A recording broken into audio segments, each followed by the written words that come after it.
gerbang tol Ciawi, rem blong. Iya los rem ya, KM 92.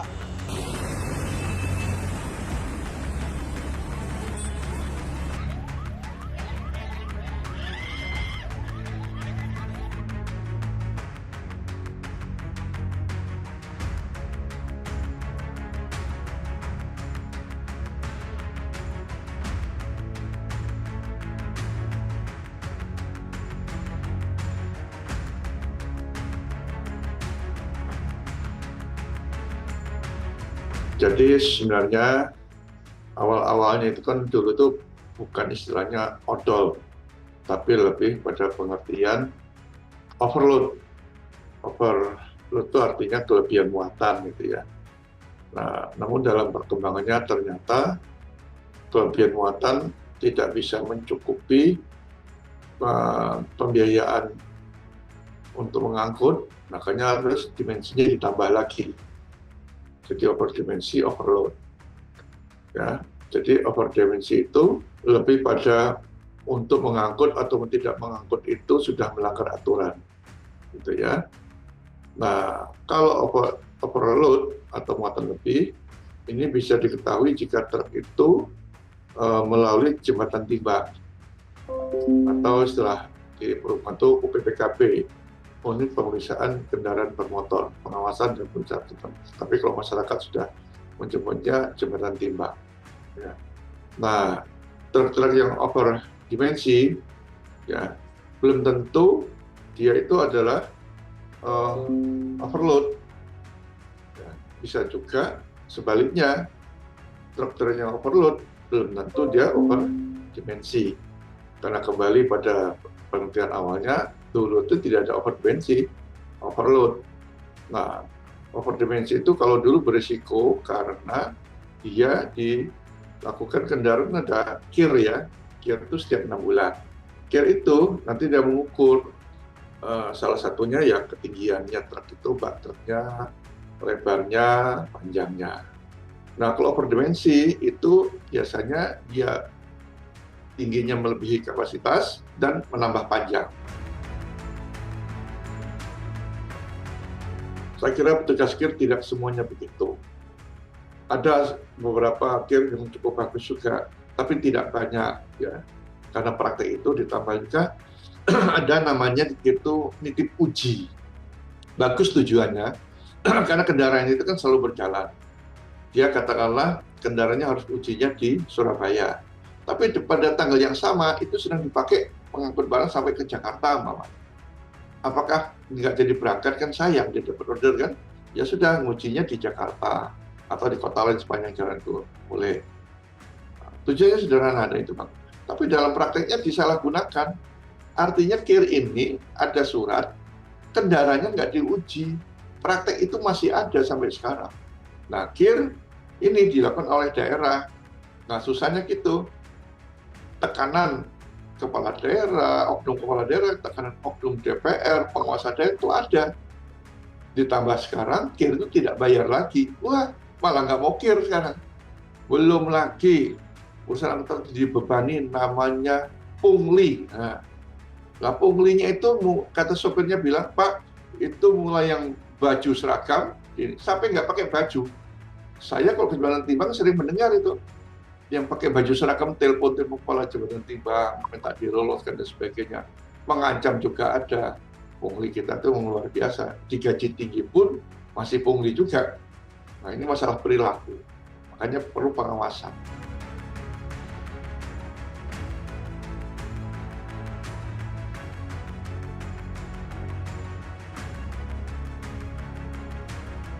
Nah, di dalam Undang-Undang 22 tahun 2009 tentang lalu lintas dan angkutan jalan raya, itu disebutkan bahwa ada aturan ya, ada batasan terkait dengan kapasitas yang boleh diangkut oleh angkutan umum termasuk truk. Jadi kalau kita lihat dikaitkan juga dengan kemampuan kapasitas jalan kita terkait dengan beban yang boleh dilewatin oleh angkutan umum.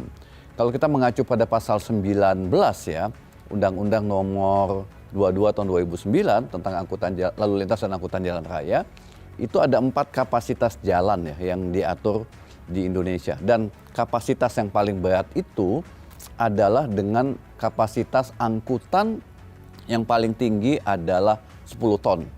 Artinya lebih dari 10 ton kemampuan jalan kita akan mengalami persoalan, rusak lah, sehingga biaya yang dikeluarkan oleh Kementerian PU untuk perbaikan jalan di Indonesia itu memang besar sekali ya, akibat dari kapasitas kemampuan jalan dengan angkutan yang melebihi over kapasitas yang dilewatin oleh sejumlah truk-truk pengangkut barang. Kemudian yang kedua, di dalam pasal 307 disebutkan bahwa ada sanksi ya bagi angkutan yang melebihi kapasitas ya.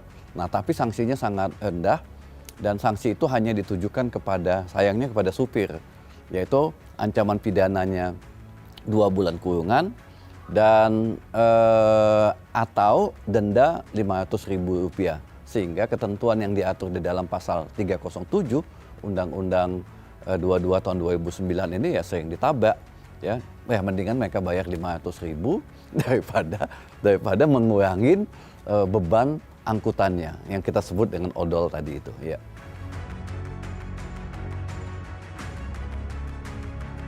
Ya, dalam konteks doktrin ya, dalam hukum pidana atau dalam kriminologi, jika ada perbuatan melawan hukum yang berlangsung secara terus-menerus dan tidak bisa dicegah, maka bisa kita simpulkan di dalamnya ada sindikat kejahatan. Nah, di dalamnya ada sindikat kejahatan. Bahwa truk odol ini telah ada berdasarkan kajian historical, telah ada sejak 1970 hingga saat ini dan tidak bisa diberantas. Bahkan pernah ada aturan ya, rencana tahun 2023 itu akan dibuat regulasi tentang zero odol. Ya, jadi truk-truk yang obesitas ini ternyata tidak mampu juga diatasin dan ada perlawanan dari pengusaha. Lalu kita bertanya, ini ada apa sih sehingga tidak bisa diberantas? Saya sebutkan tadi di sini ada sindikasi kejahatan yang masih berlangsung saat ini. Apa itu sindikasi kejahatannya? Yang pertama adalah pungli, sejumlah oknum. Kalau saya sebut ini bukan oknum lagi karena udah berlangsung terus-menerus. Kemudian ada premanisme ya yang berlangsung. Jadi pengusaha mending truknya itu melebihi kapasitas dan melebihi dimensi daripada dia taat pada aturan. Kenapa? Jika dia tidak melebihi kapasitas, maka biaya yang dikeluarkannya sangat tinggi. Untuk truk-truk ini, itu kalau kita lihat sindikasinya mulai dari pengangkutan, bongkar muat, sampai kepada penurunan ke sampai tujuan ya. Itu prosesnya panjang sekali, dan setiap titik ada biaya yang dikeluarkan kepada petugas, kepada preman, ketika parkir juga biayanya mahal, dan di jalanan juga banyak pungutan-pungutan yang tidak jelas.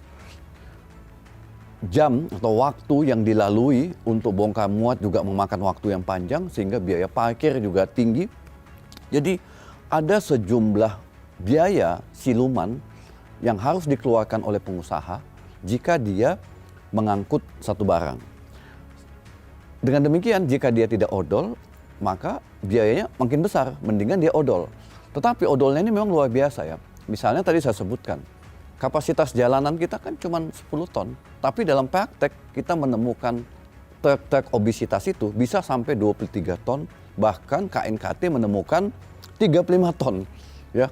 Jadi over kapasitasnya itu bisa 10 hingga 15 ton dari kapasitas yang diizinkan. Bayangkan apa yang terjadi, jalanan rusak, ya. Kemudian kecelakaan, rawan kecelakaan juga tinggi, dan kalau truk-truk odol ini terjadi remblong, dampak kerusakan, bahaya yang timbul terkait dengan terjadinya kecelakaan remblong tadi itu disebabkan oleh karena overkapasitas tadi itu, maka lebih besar impact yang terjadi. Jadi sebetulnya saya ingin mengatakan bahwa ada sindikasi kejahatan yang terjadi pada pemanfaatan truk-truk yang mengangkut muatan ini, sehingga dilakukanlah over kapasitas tadi, over kapasitas dan over dimension tadi itu. Supaya apa? Ya kalau tidak itu mereka lalui, maka biayanya makin mahal, otomatis risikonya apa? Jualannya mahal. Jadi harga-harga barang itu juga mahal. Jadi kalau tidak odol, harga pasti lebih mahal. Kenapa? Karena mereka harus taat ada aturan yang cuma 10 ton tadi itu. Ya 10 ton tadi itu. Tapi kan biayanya mahal sekali. Biaya yang operasional yang mereka tanggung untuk pungli dan premanisme tadi itu sangat besar. Sehingga mereka lakukan odol untuk meminimalisasi biaya-biaya siluman tadi itu. Sehingga barang yang over kapasitas tadi terpenuhi gitu ya. Jadi dibandingkan dengan mereka harus taat, biaya siluman dan premanisme dan pungli tadi sangat tinggi. Sehingga harga barang harus mereka naikkan.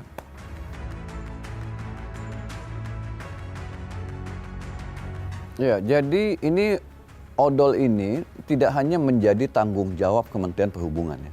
Ada banyak kementerian yang bertanggung jawab.